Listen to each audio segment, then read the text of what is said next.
Good day everyone. Before we get started, let me first introduce to you myself. So by the way, my name is Brian Algarfani.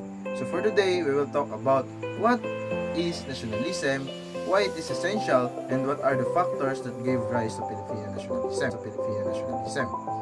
So first of all, what is nationalism in the Philippines? So during the 19th century, the Philippine nationalism was born, in which the people are started and began to think themselves as one nation with common origin, customs, and traditions, history, destiny, and aspiration.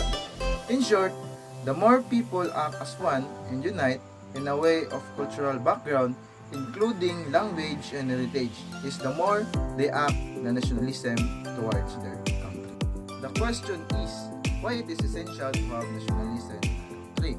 So, it is essential in which people holds that each country should rule in itself, free from outside intervention, and it promotes the interest of our nation as a group of people.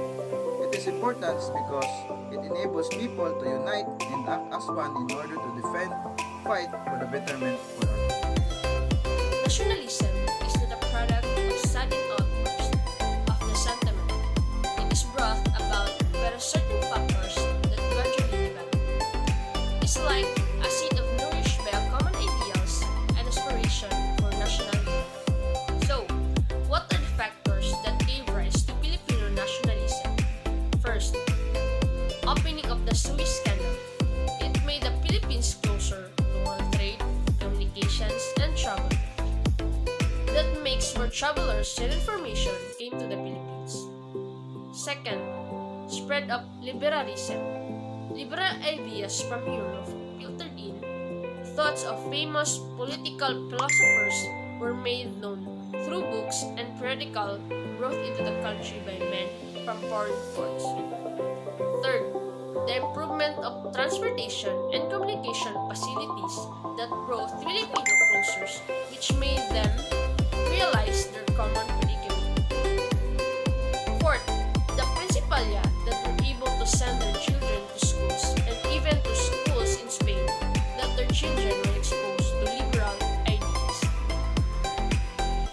Nationalism, rise of the new middle class. In 1830, Spanish opened the ports of Manila to the world, followed by opening of other ports in other areas of the Philippines. Chinese and Spanish mestizos who owned lands that were used to plant and harvest products for export, and those who engage in import and export business become the middle class. They stood in between the Principalia and the masses, sentiment agents of the principles. There was a mounting dissatisfaction against the principles committed as intermediates of the Spanish government from the inception of each colonial rule. The masses have been skeptical about the local aristocracy due to their prosecution of influence in the society. Racial prejudice. The Spaniards regarded the Filipino as idiots belong to inferior race. The prejudiced nation of the Spanish colonizer that the natives could not rise beyond their limited cultural change. The Philippine islands were populated by competing tribes. The explorer Magellan claimed the island for Spain in colonization. Spanish brought Catholicism here in Philippines. They're establishing churches, hospital, school, and university for education in 1863.